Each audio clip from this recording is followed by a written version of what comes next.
Hi, welcome to another Toothpickings webcast. My name is Brian. I blog under the name Toothpickings. Yes, I know what my profile picture looks like on social media, and I'm also disappointed that I don't look like that. Let's live with it. There's a few interviews from here in Studio V already up on my YouTube channel. There will be some more coming as long as pandemic keeps us all sequestered inside, and as long as I can fool people who are experts on the subject into talking to me. We'll keep doing these, especially if you're interested. Today's guest is Michelle Belanger. If you do a whole lot of reading about vampires, especially on the nonfiction side, you're going to run across her name eventually. You might have seen her on one or two documentaries about vampires or on A&E's Paranormal State. She has been around. She's been around since the 1990s, and for decades, she's been an advocate for the vampire community. What do I mean by vampire community in this context? I don't mean people like me who are interested in the folklore and the fiction of vampires and how it influences pop culture. I mean folks who are perhaps sanguinarians. That means they drink blood, or they're psychic vampires, so they take energy from other human beings by invisible means. Michelle has been involved in that community, documenting their voices, setting out a Vampire Codex, literally, for the community for decades. She really knows her stuff, and we get into some really interesting topics in this conversation. A couple of the things we talk about, besides psychic vampires and the writings that Michelle has already done, many, many books, by the way, are the influences of things like Vampire the Masquerade. That's a role-playing game that had a big influence on the vampire community. Michelle talks about how that evolved, how the communities started to formulate themselves and organize themselves back in the 80s and 90s. We also get into the definition of the word vampire. This is a topic that fascinates me in particular, and I leaned on Michelle a lot to hear what she had to say about it. It's a question that has come up a lot in my Twitter feed and in my Toothpickings blog about the common thread between folkloric vampires, fictional vampires, and the vampire community. Why do they all share that name? What do they have in common? It's harder to put your finger on than you might think, but Michelle does a pretty good job, and I think you'll like to hear what she has to say. So let me stop talking about it and actually do the interview. Welcome, Michelle. Michelle Belanger, thank you so much for being here on the Toothpickings webcast. Thanks for having me. I'm really looking forward to it. How are you liking being trapped indoors? The thing is it's not that different for me from having a book deadline, because I'm kind of a homebody when I'm writing. Okay. So it's not uncommon for me to stay in for weeks, if not months, maybe do one grocery run. So this is not weird at all. The only thing that's weird is just like the low level stress of it not being my choice. Mm-hmm. Led to a fair amount of distractedness. I've gotten a lot of Skyrim in. Oh, so you're an Elder Scrolls person as well? Yeah, I've been a gamer my whole life. Fourth grade, my public school introduced the gifted class to this really cool, rad new thing called Dungeons and Dragons that they felt was the perfect commingling of math and creativity, because back then you had to calculate THAC0. And I've been hooked with role-playing games and things like that ever since. That's funny. That was the same age I was when it was first introduced to me. And I think it was sort of through the school as well, although it was kind of an extracurricular. But it was right before the Satanic Panic, so I just barely managed to get Dungeons and Dragons in before it was deemed that this is a sure way to have your soul be taken away from you. Yeah, no, when I was the dungeon master in high school, and there was definitely some whispers that the four of us were actually meeting and doing satanic rites, because, of course, at that point it was the height of the Satanic Panic. But, I mean, mostly it was fun stories about the one guy getting turned into a werewolf, and how do you deal with alignment because he was a paladin, and, just the silly sort of stuff. And then just a little bit of sacrificing of goats on the side, right? Well, I mean, it was a small town. You really didn't have a lot else to do. Well, you have to keep it social somehow, right? That's the part of the social cohesion. Yeah.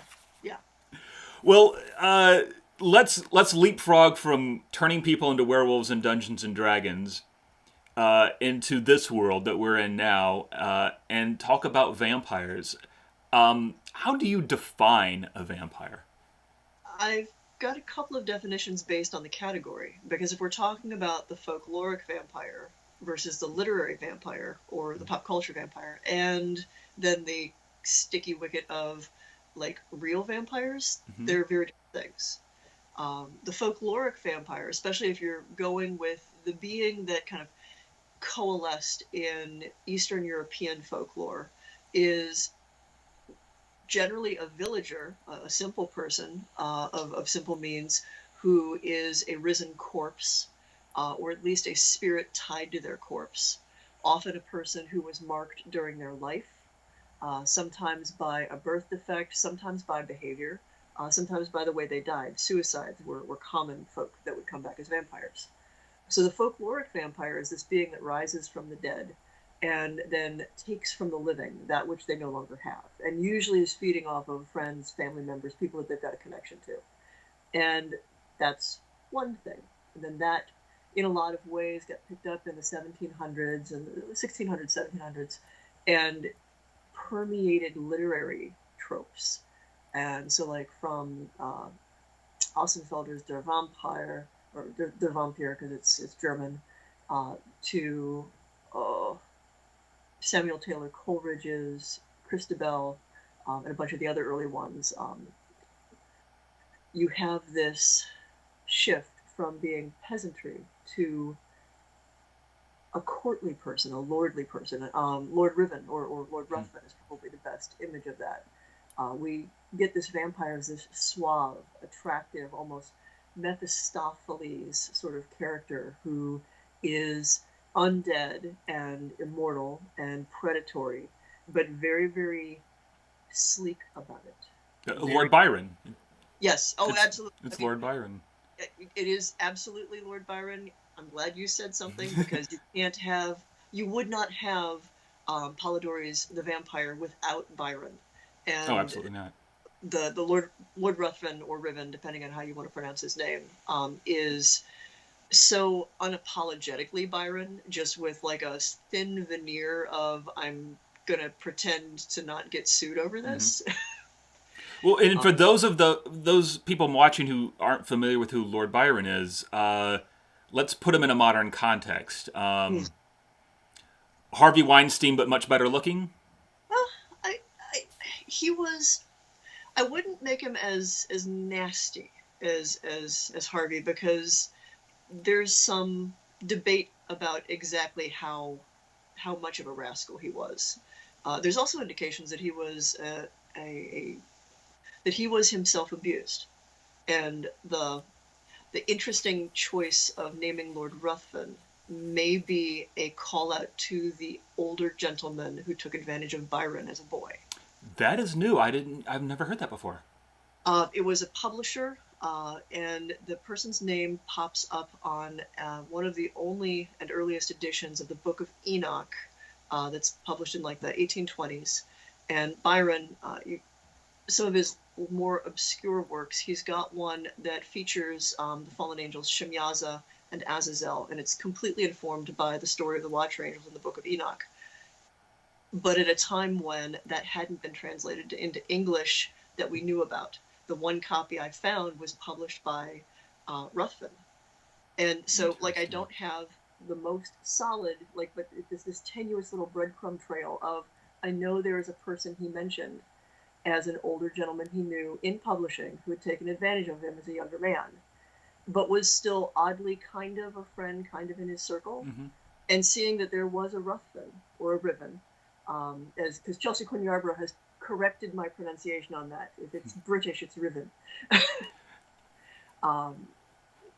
So I've been kind of haphazardly in between other projects trying to track down, like, is this that person? Is that connection? Like, why is there a Ruthven who was a real person?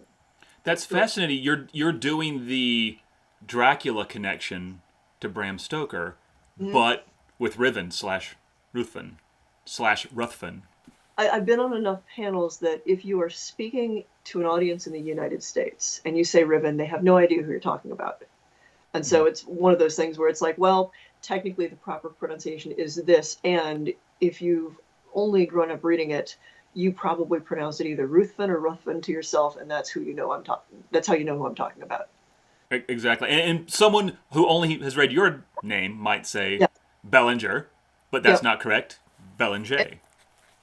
Belanger, Belanger. I mean, I answered all of it. I don't care. As long as the check clears, right? Not even that interested in the check. Just don't spit on me. Well, I think I cut you off in the middle of the story because I don't think you quite gotten to defining vampires as they might exist in a lot of your nonfiction books. Yes. So there's the folkloric vampire. There's the literary or pop culture vampire who can't be completely extricated from real vampires. So there's this concept called a psychic vampire, which pops up in mainly 19th century writing, and it's hard to track down exactly who coined the term. It is widely used in the writings of the Hermetic Order of the Golden Dawn, where there's a Stoker connection with that too, which is we can get into at some point, where a psychic vampire is perceived to be a living human being who has vampiric qualities. They need to regularly and actively take vital energy, magical power, whatever you want to think of it from people. If you are familiar with like Tai Chi or Reiki, it's that sort of like breath, life, energy, vitality that sort of like, it's the force that like weaves between and within all things. And psychic vampires in this literature are people who consciously or unconsciously take that and have a need to take that. Some of them may indulge in blood drinking, but the blood is usually a carrier of this subtle vital substance.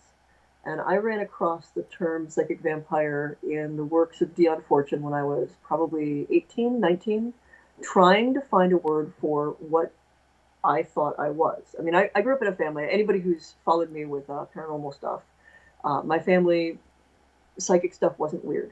So being a kid who could see dead people and have like psychic experiences, dreams that came true, whatever, was something I was encouraged to, one, talk about, analyze, and research about. But there was another wrinkle to my abilities that was kind of an alarming thing to come aware of in the middle of the Satanic Panic, because I wasn't just able to perceive people's emotions and senses through like telepathy or empathy. It seemed like I could take energy from them too, in a sort of proactive self-healing. Now, this was a time when Reiki wasn't widely understood. Yoga was something that like our gym teacher tried to teach us, and then the school shut it down as satanic. So, well, I love talking about Satan, but let's bring it back around to vampires just a little bit, because this is a question that I've posed to a bunch of people, and I'd love to get your take on it. If we have folkloric vampires and we have literary vampires and we have real vampires, which would include psychic vampires, sanguinarians, today, they all share that name vampire. Is there a common thread? Is there a reason they all have the name vampire? What would be the commonality between all three of those groups? A being that feeds off of life in one form or another. I know for myself that was the deciding factor for using the word.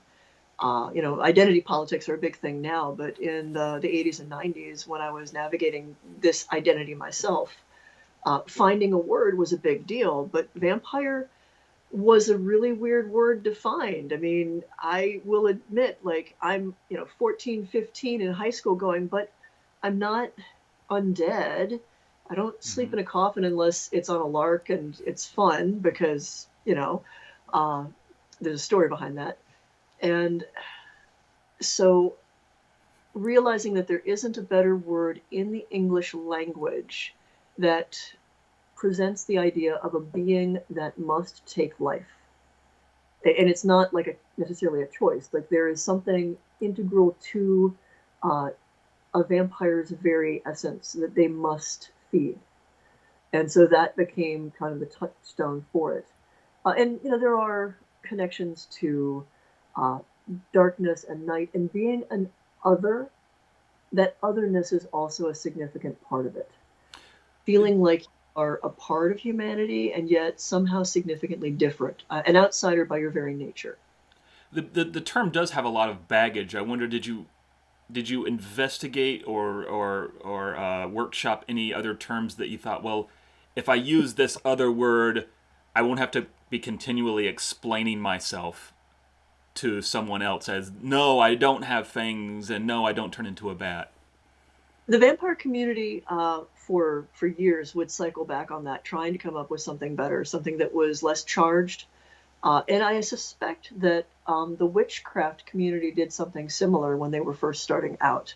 Because, at the time that witches identified as such, and like Gerald Gardner and all that, started to like really coalesce the modern witchcraft movement, witches had a very nasty folkloric past. Witches were evil beings. They were supernatural beings in the same way that vampires were.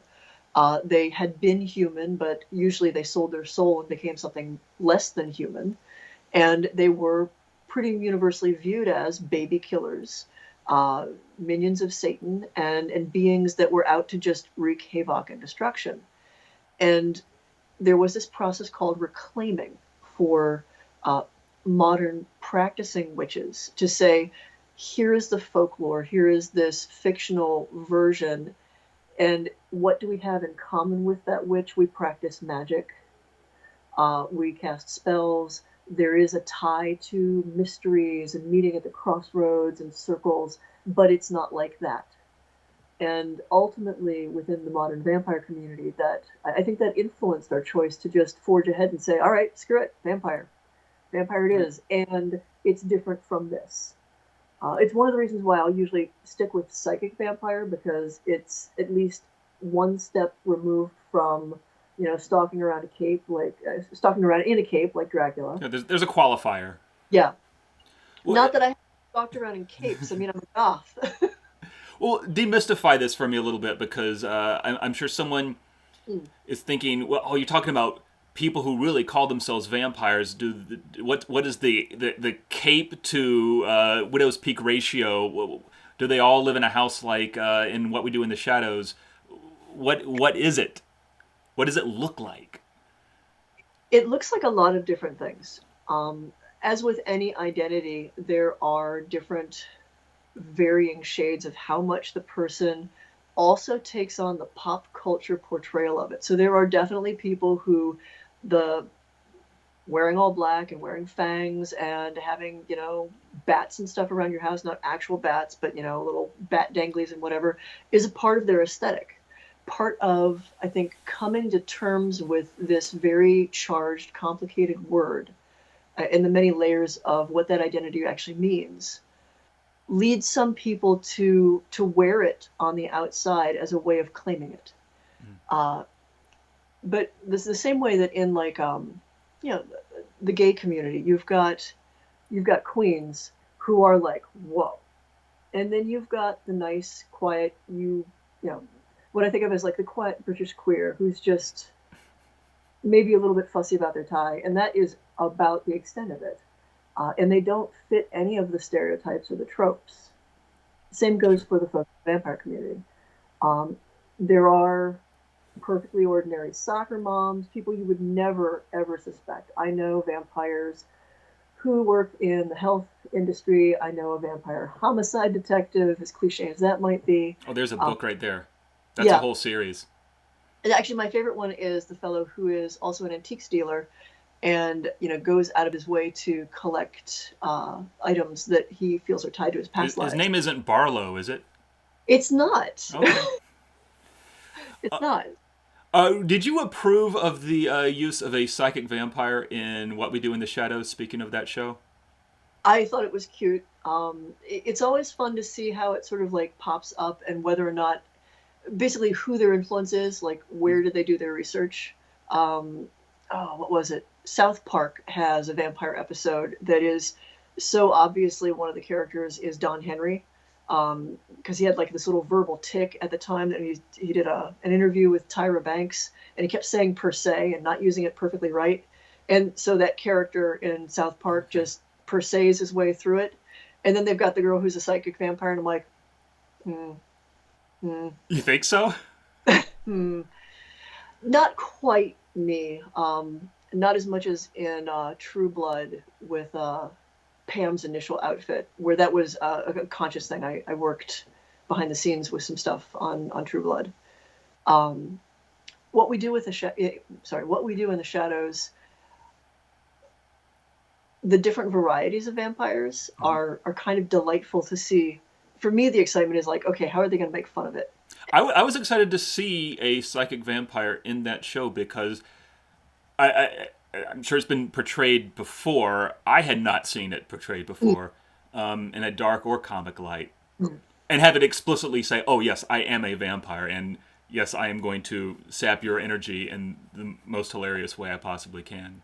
In watching The Dark Crystal, the sort of prequel, I realized probably my earliest exposure to the concept of beings that suck life force from beings and drink it or feed on it was probably from the Skeksis. And it never had occurred. And I saw that movie with my mom in the theater, and there's a very intense scene where the Skeksis are sucking the life with the crystal from the podlings, and they are, pardon me, they are basically being vampires. They're not undead. They are alive, but they are prolonging their life. They are prolonging their power by sucking the life out of other beings. So it's I was like, huh. But at no point did I want to dress up to be a Skeksis at that point in my life. But certainly, seeing things in pop culture, even when they are fictional portrayals, they give us cognitive portmanteaus. Like they give us labels and things, conceptual tags that can help us kind of conceptualize something that we are struggling with ourselves. So anyway, that was an interesting little revelation when I watched The Dark Crystal recently. Well, maybe next time the Coven meets and you guys are deciding on names, you could pitch Skeksis as a replacement for vampires. And see if Psychic Skeksis is the next thing. Please? I mean, they are very fancy dressers and certainly goth. Oh, they dress. Yeah, I like the ruination of their clothing. Yeah. They would fit right into the French Quarter, I think.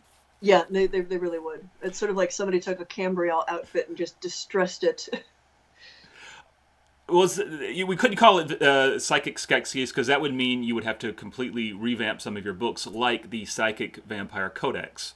Yes. Tell me a little bit why you wanted to write those rules down, and maybe what are one or two of them that might be a surprise for us to hear.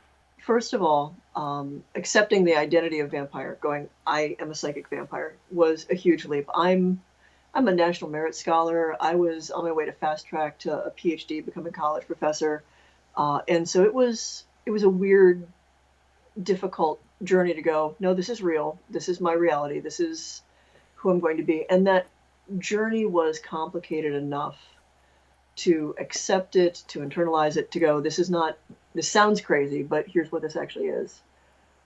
I promised myself that the first book that I really had published by a third-party publisher, I put a lot of other projects off, was going to be one that explained that so that other people didn't have to go through the 15 years and change of what on earth is even going on. Mm-hmm. And so the Psychic Vampire Codex was the coalescence of all of that. The first version of it was written in 94. There were self-published versions that came out. There was an edition that came out in 2000, and then the Wiser edition came out in 2004 with some updates and things. Main things about it. It must be, ideally it should be, consensual. You don't take from people against their will. You have this be a conversation.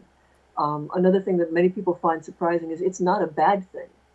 You're not harming someone if you were doing it. It's more of an exchange than it is, I'm just sucking your soul. And it really comes down to some people have this deficit, this need to take. Some people have way too much, and there are ways to balance that out if you find the people who are kind of your equal and opposite. The funny story for that for me was, you asked about vampire as a word. In the 90s, I was going around to uh, people in college, friends from different like cultural backgrounds, going, so does your culture, does your language, like what do you have for vampires? And I had a friend who was a first generation Chinese American, and he kind of laughed, and he's like, we don't really have this psychic vampire thing. You have high chi, you have low chi, and if somebody's got low chi, you just share chi. The end. It's not it's not difficult. So a lot of the stuff that's in the Psychic Vampire Codex and a lot of things, the very struggle with the word, the fact that we're saddled with this very complicated word vampire, is our culture didn't have, especially at that time, the simple solution of this energy is real. Some people don't have enough, and here's how you fix it. And it's just nothing to angst about, Gothling. It's fine. That actually leads into a question that someone online submitted. I'll read this. Rion Amino asked if one can, she used the word empathize with an energy vampire without being affected. I think she means be a donor without Okay. being affected. Having the energy taken as a donor does have an impact, but it's not a negative one. If it is done right and it is consensual, mostly what a donor feels is a that very comfortable lassitude of sleepy, curled up in your favorite blanket and dozing off. You do get tired. You will sleep a little bit more. My wife gives me a ration of crap about that all the time. If she's traveling, she'll sleep for 6 or 7 hours. If she's here, she doesn't always feel awake if she has even gotten 8 to 9. It depends on how busy I've been. Uh, And not that's uncommon. your fault because you're taking from her. It, I am. I mean, that's part of our relationship. So the long term effect, like if you've got one person that you take from excessively, repeatedly, it can wear them down. Actually, to the point where they may start to manifest, exhibit vampiric qualities themselves. Like their system is now running out of deficient as well, so it will also naturally start to take from others. Uh, Can it only work on humans? Can you take energy from an animal or even an object? That that's actually a really good point, and that was the other reason why the word vampire was the unavoidable one. People exchange energy all the time. Like if you believe in it, like I'm not going to presume that everybody thinks that this is a real thing.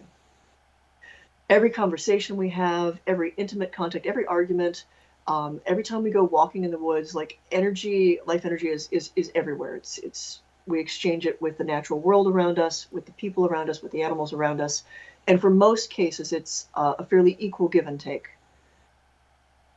Those people who I personally identify as vampires, vampiric, there's some breakdown in what types of energy they can actually take in to sustain themselves. Think of it as, I don't know, the energetic equivalent of a gluten allergy, or more, that they don't have the same digestive function as everybody else. And so most folks stumble on this identity of vampire because they realize it's mostly only people that recharge them, which kind of sucks when you're an introvert, let me tell you.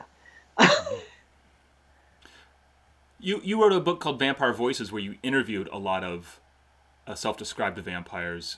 What did you learn in the process of doing that? We have a lot more in common even when we don't think that we do. The vampire community is made up of so many different types of people: sanguines who drink blood, psychic vampires.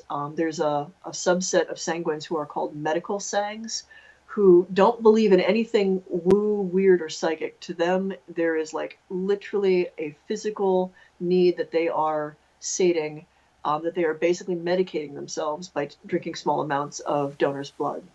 And they kind of look forward to the day where medical science takes them seriously and finds what's actually going on.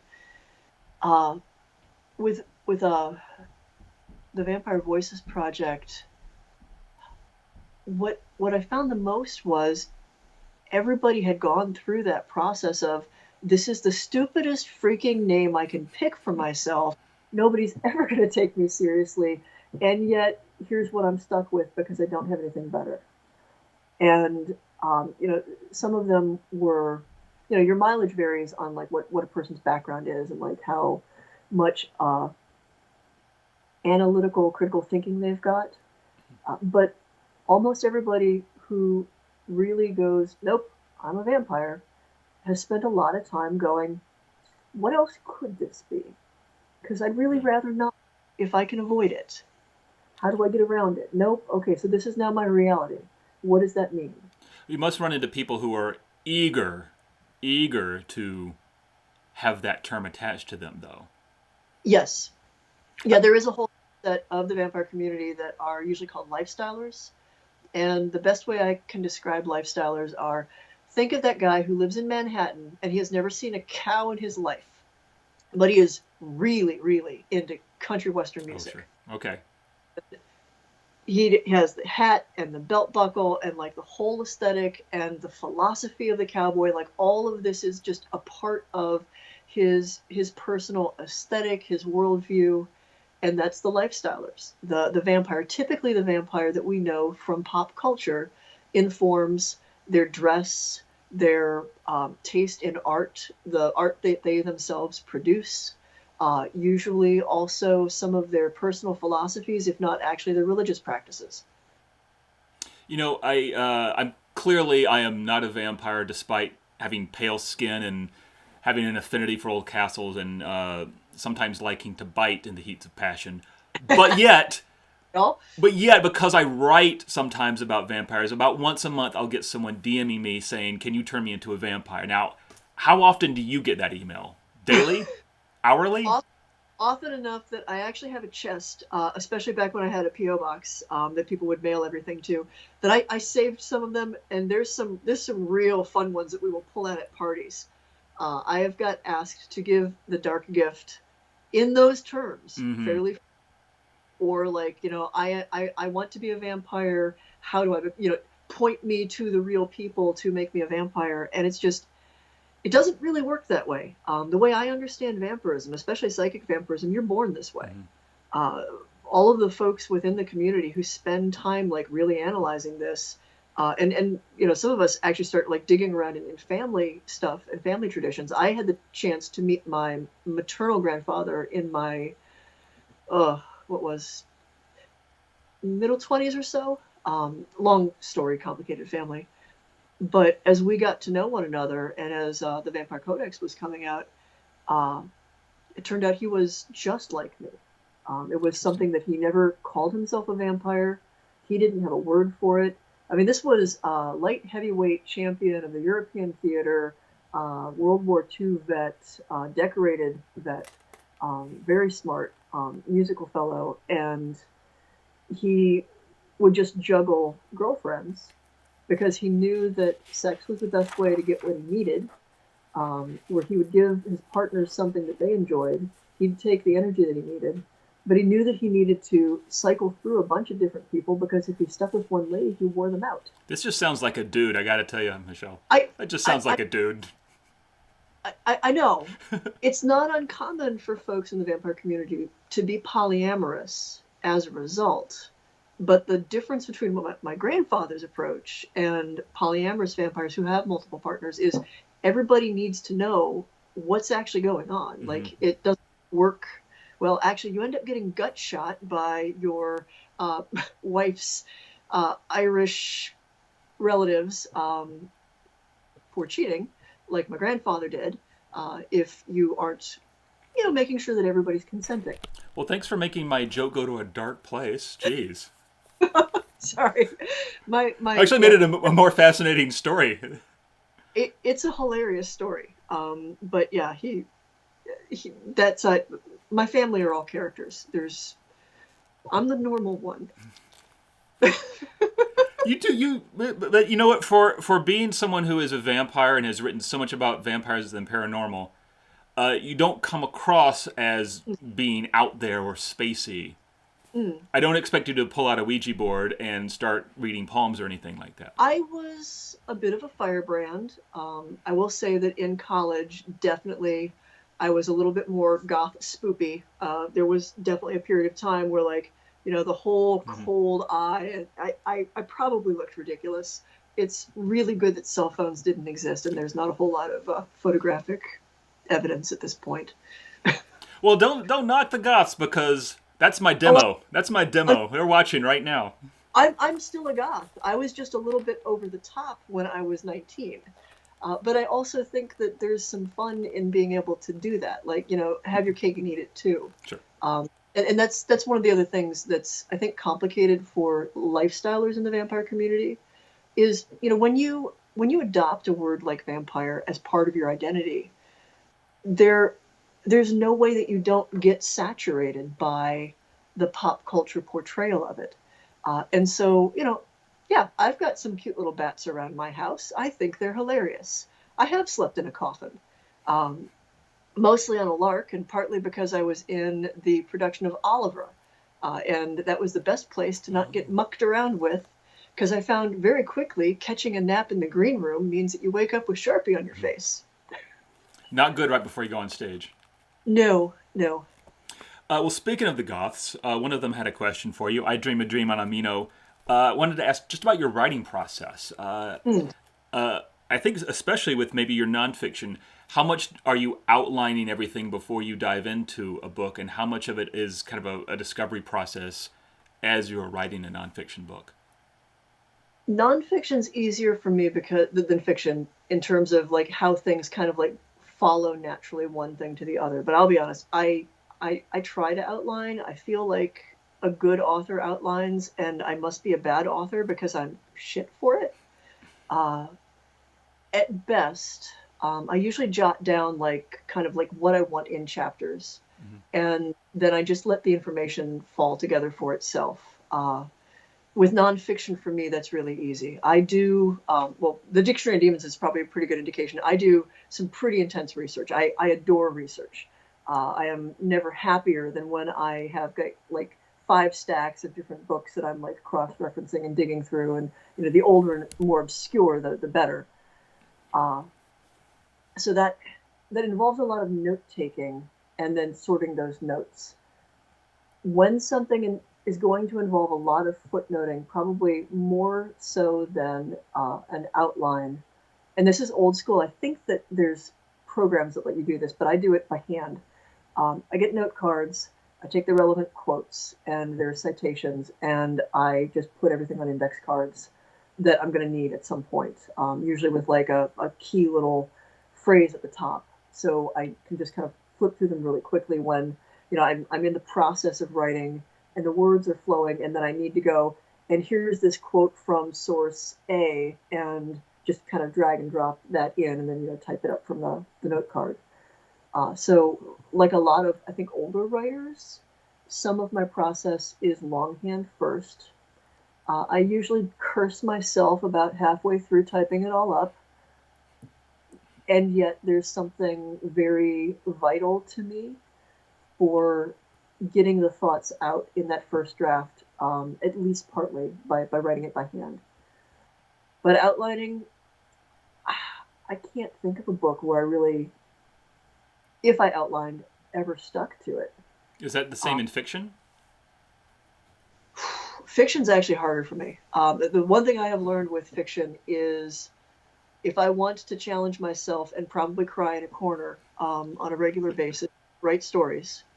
Stories are so much more complicated and challenging to put together in a flow that makes sense, because people are complicated and stories are about people. They're about emotions, whether it's horror or urban fantasy or high fantasy.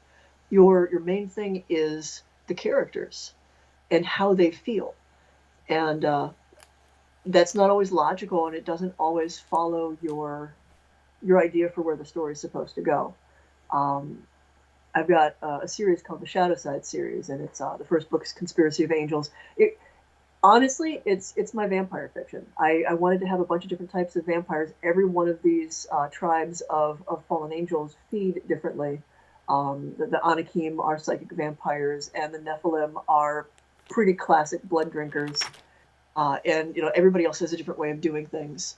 And it let me like play with stuff, but putting that all those characters and all the world building together, and then making a plot work from start to finish, especially in like an urban fantasy setting where it's sort of film noir, detective-y, there's always like some sort of mystery.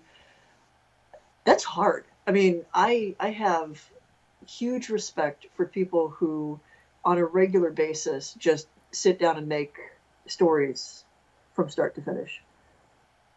And with the Shadowside series, I tried outlining, beat myself up over not outlining enough, and have just accepted that pretty much whether you're making an outline or a first draft, that first thing's going to involve a lot of tearing things apart. Like you are going to end up with a story that everybody else reads that in some cases doesn't look anything like the one that you wrote the first time you wrote it.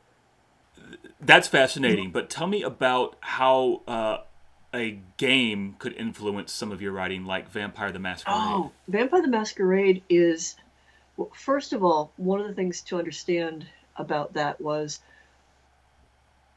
for folks who were in the early cycles, or for folks who were in the early stages of the vampire community, there weren't a lot of places to have a safe outlet to find other people who were what you were, who identified the way you did.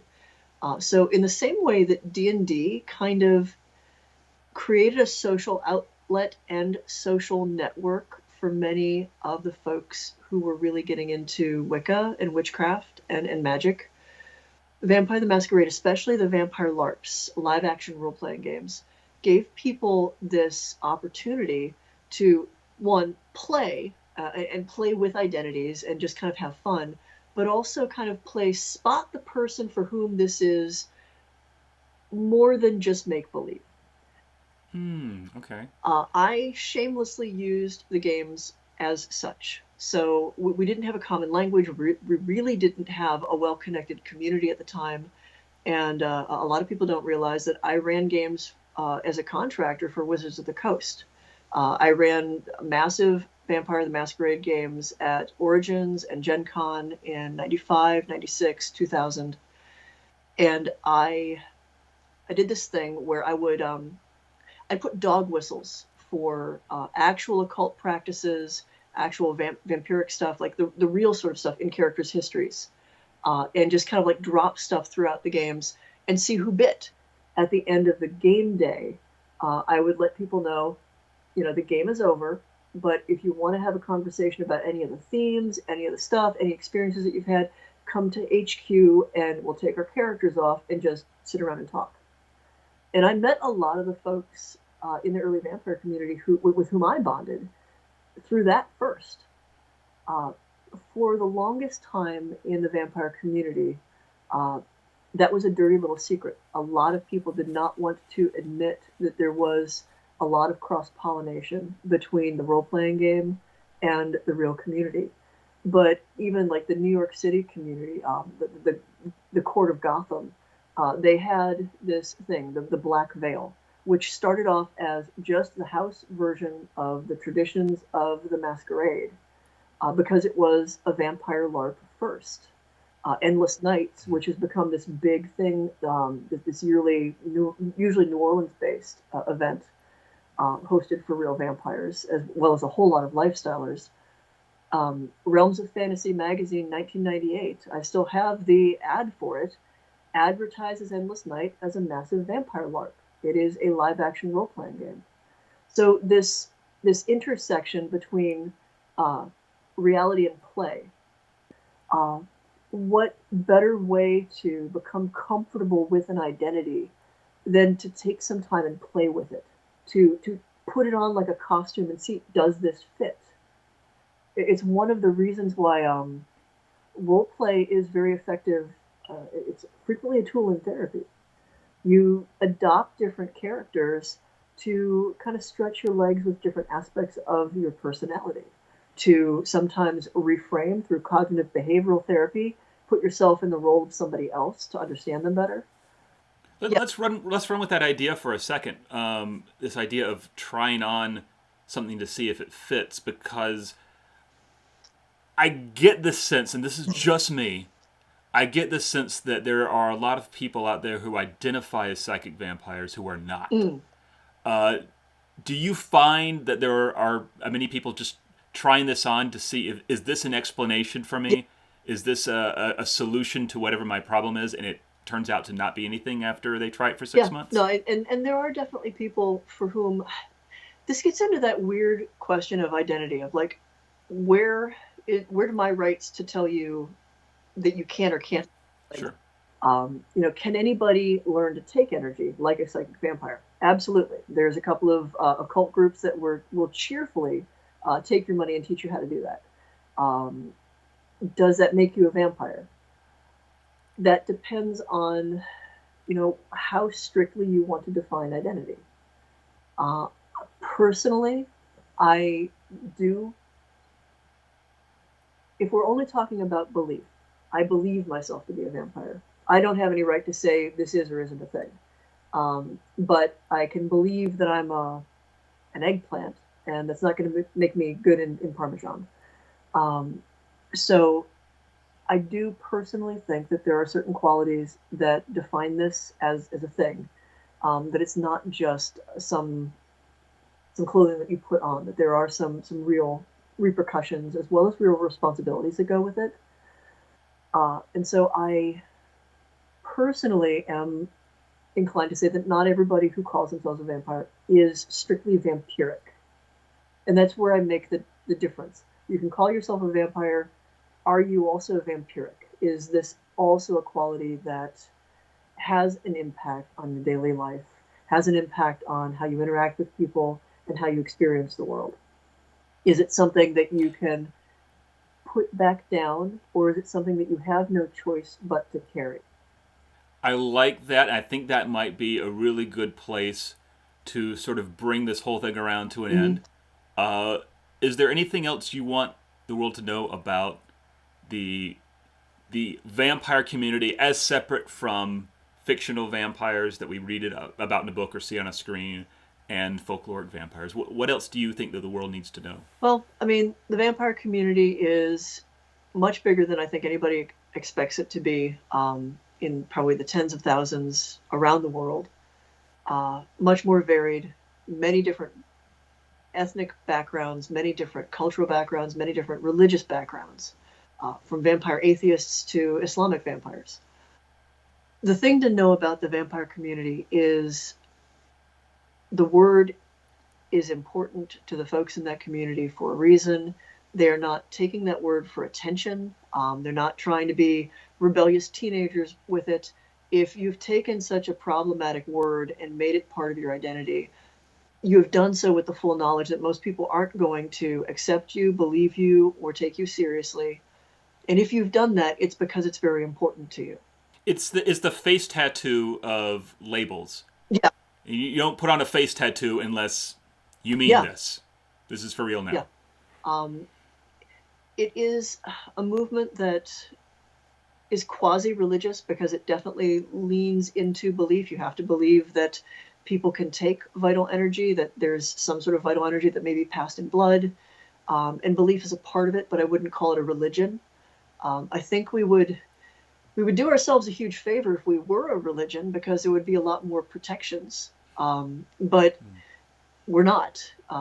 We just are.